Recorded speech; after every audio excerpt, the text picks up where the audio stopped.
The 360-square-mile island that was separated and expelled from Malaysia on August 9, 1965, became an independent Republic of Singapore. After facing numerous political and racial tensions with Lee Kuan Yew as its first prime minister, who would later be known as the founding father of modern Singapore. Just 5 decades ago, 75% of the population lived in slums, many were addicted to opium and other drugs, and the mixed population frequently erupted into violence. To make matters worse, Singapore had no natural resources, not even drinking water or fertile soil to grow crops. The island was a barren land with nothing to rely on. With no significant industry, sky-high unemployment, and no natural resources, Singapore's future looked bleak. To make matters even worse, the British military was withdrawing, taking with them 20% of the island's remaining economy. Singapore appeared destined for underdevelopment, violence, and poverty. But Lee Kuan Yew, Singapore's first prime minister, had other plans. Today, this is our modern city. 10 years from now, this will be a metropolis. Never fear. With bold vision, unwavering determination, and revolutionary policies, he set Singapore on an incredible transformation. Once a desperately poor and slum nation, became one of the richest in the world. It all happened in just one generation. Today, Singapore stands as the 5th richest nation on Earth. Its citizens are among the most educated, healthy, and productive in the world. But how did this once collapsed, poor, and tiny Asian island become one of the best places to live in the world and so incredibly wealthy? The story begins in the 19th century with a corporation so powerful it generated more revenue than its host nation, had its own military, and governed a fifth of the world's population. This was the British East India Company. The company's most lucrative cargo was Chinese tea, and to purchase which it bought by selling massive quantities of opium grown in northern India.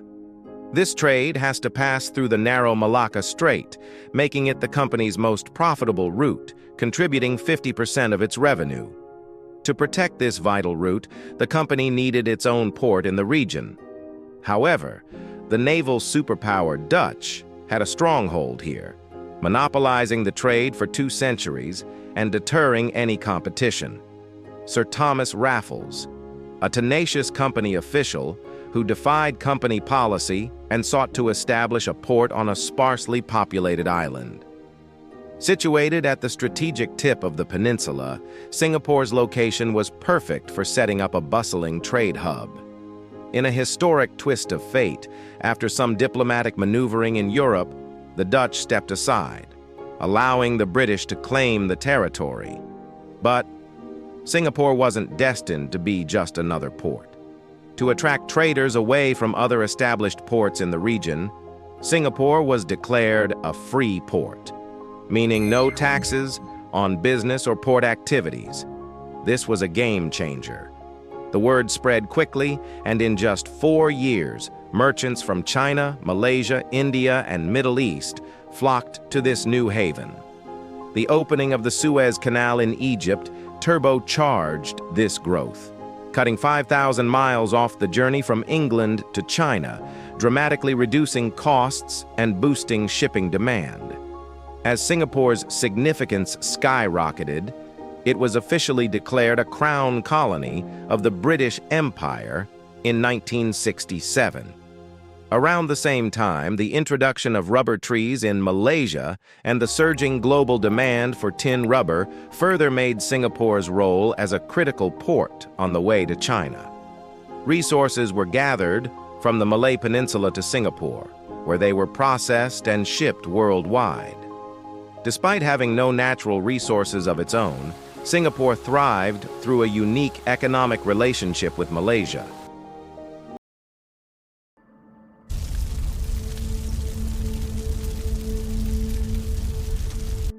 During the Second World War, the Japanese Empire was on a mission to conquer every land it touched. In December 1941, they set their sights on Malaya. Within just 2 months, the Japanese troops landed on Singapore. On February 15, 1942, with the Japanese invasion and surrender of British military forces, for the next 3 years, the city was engulfed in destruction and suffering. The once vibrant jewel of Southeast Asia became a suffering nation again with daily air raids, including those targeting civilian structures such as hospitals or shophouses with casualties ranging from the tens to the hundreds each time. After the war, Singapore was in ruins. Slums took over the island, and the population struggled with poverty, violence, and opium addiction. Looting and revenge killing were widespread.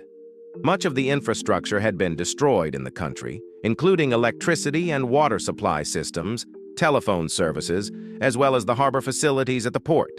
There was also a shortage of food, leading to malnutrition, disease, and rampant crime and violence. High food prices, unemployment, and workers' discontent culminated in a series of strikes in 1947, causing massive stoppages in public transport and other services. With no sense of national identity, people fought for resources. Gang conflicts were rampant, unemployment was skyrocketing, and the living conditions were terrible. Amidst this chaos, one man emerged with a vision: Lee Kuan Yew. He was a lawyer in profession and completed his higher education in University of Cambridge in England. He co-founded the People's Action Party in 1954. By 1959, he became Singapore's first prime minister, promising to merge with Malaya for survival, as the Singapore economy had no capacity to perform well and desperately needed help to control the violence and to improve the living conditions. In September 1963, Singapore joined the Federation of Malaysia. But then an unexpected problem arose as the Malaysian government prioritized ethnic Malays and special privileges were granted to them. There were also other financial and economic benefits that were preferentially given to ethnic Malays. These discriminatory policies led to massive violence breakouts in the streets of Singapore, which was at the time 60% Chinese and was deeply mixed ethnically. The most notorious riots were the 1964 race riots that first took place, and 23 people killed and hundreds were injured.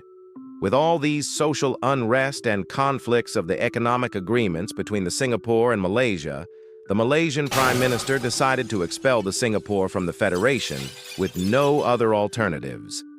Just 2 years later, Singapore was separated from Malaysia. Lee Kuan Yew faced a monumental challenge and uncertainty: how to build a nation from scratch, how to create jobs with no natural resources, how to lift 75% of the population out of poverty.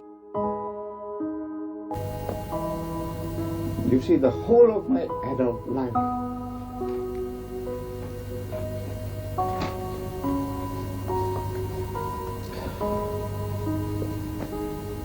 I had believed in Malaysian merger and the unity of these two territories.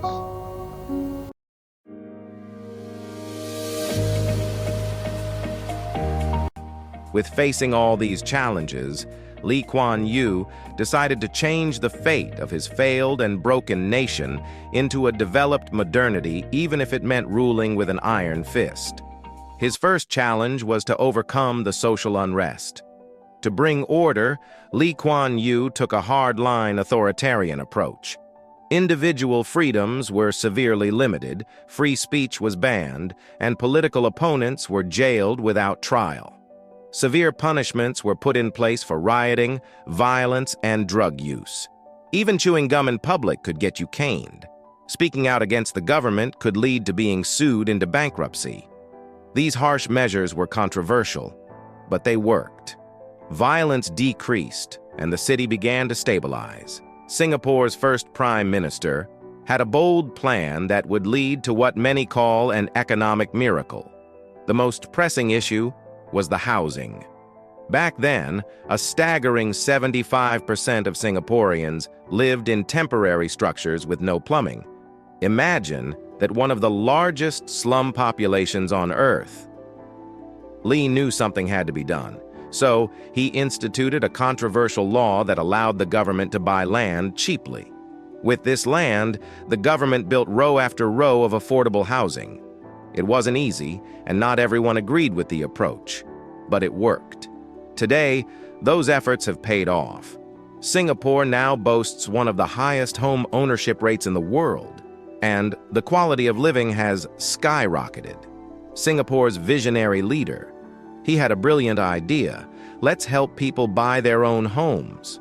But how? That's where his clever policy came in.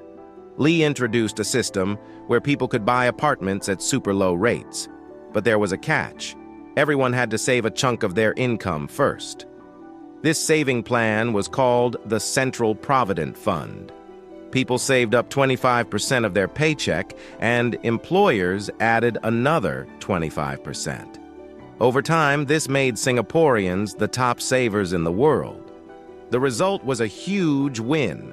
Slum residents got new homes, and many could now own property.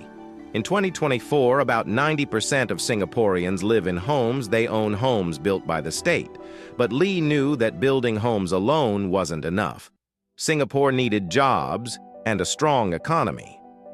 With few resources and little manufacturing, Lee had a plan to attract foreign investors. First up, taxes and regulations. To kickstart the economy, Singapore kept taxes super low. Imagine getting a huge break. Companies didn't pay any taxes at all for the first 10 years. This tax break was like a golden ticket for businesses, making it super tempting to set up shop in Singapore.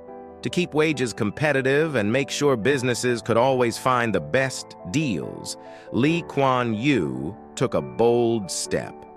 He banned unions and even encouraged companies to let workers go if they tried to strike. It was a tough move, but it kept the labor market flexible.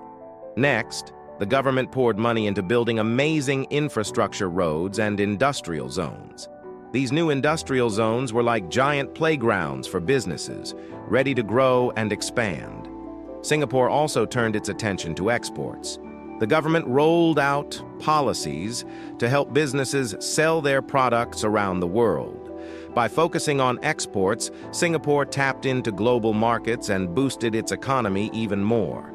Add in business-friendly policies and a labor market ready for action. And it wasn't long before international companies started flooding in. In just a decade, Singapore experienced an economic explosion. Unemployment dropped to nearly zero, and the economy was growing at an astonishing 13% per year. But that's not all. Lee Kuan Yew knew that to keep things running smoothly, he had to tackle corruption head-on. He cracked down hard, even handing out severe punishments for corruption.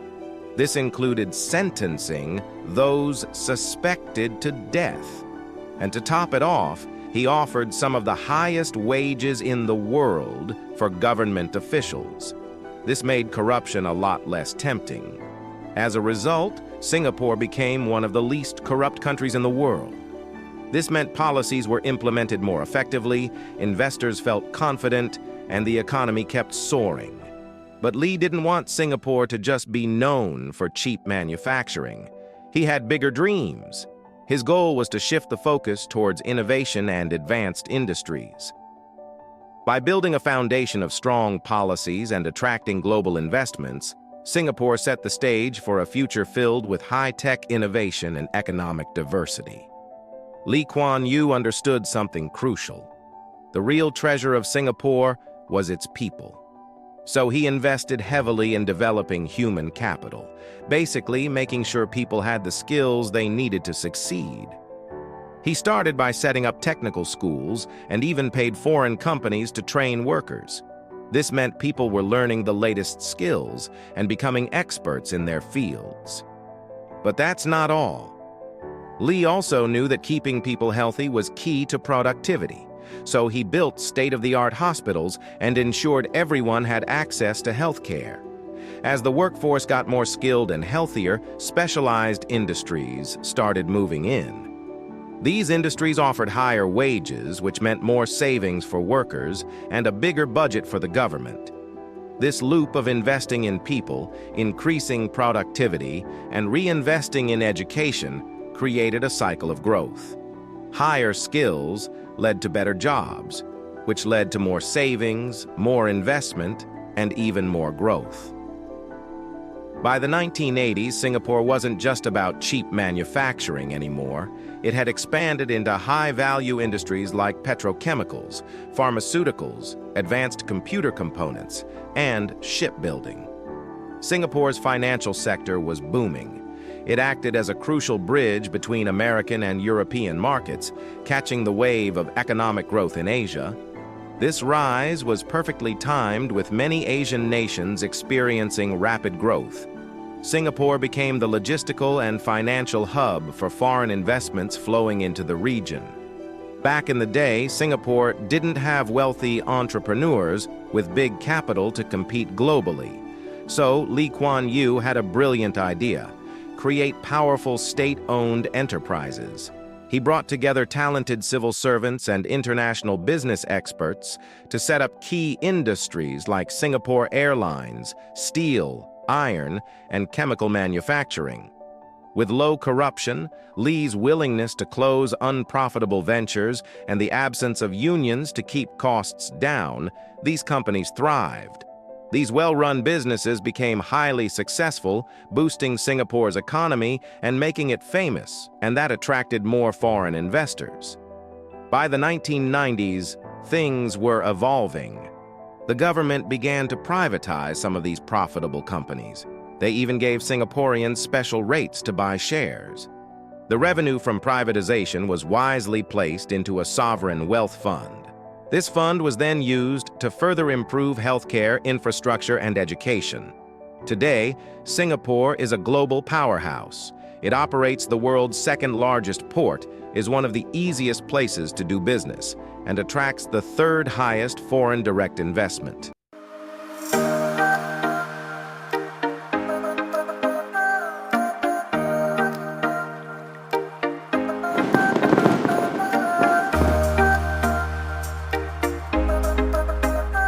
In 2024, Singapore is home to a number of extremely valuable industries, despite not having any natural resources. Singapore's GDP in 2024 is projected at $525 billion, making it the 30th largest economy in the world. That's an impressive GDP for a tiny island, and that spreads over a population of less than 5.5 million people, meaning the country has a GDP per capita of $88,500 in 2024, making the nation fifth richest country in the world. Singapore truly stands out as one of the richest and most competitive economies worldwide. But, most importantly, it got lucky that its dictator, Lee Kuan Yew. Thanks for watching.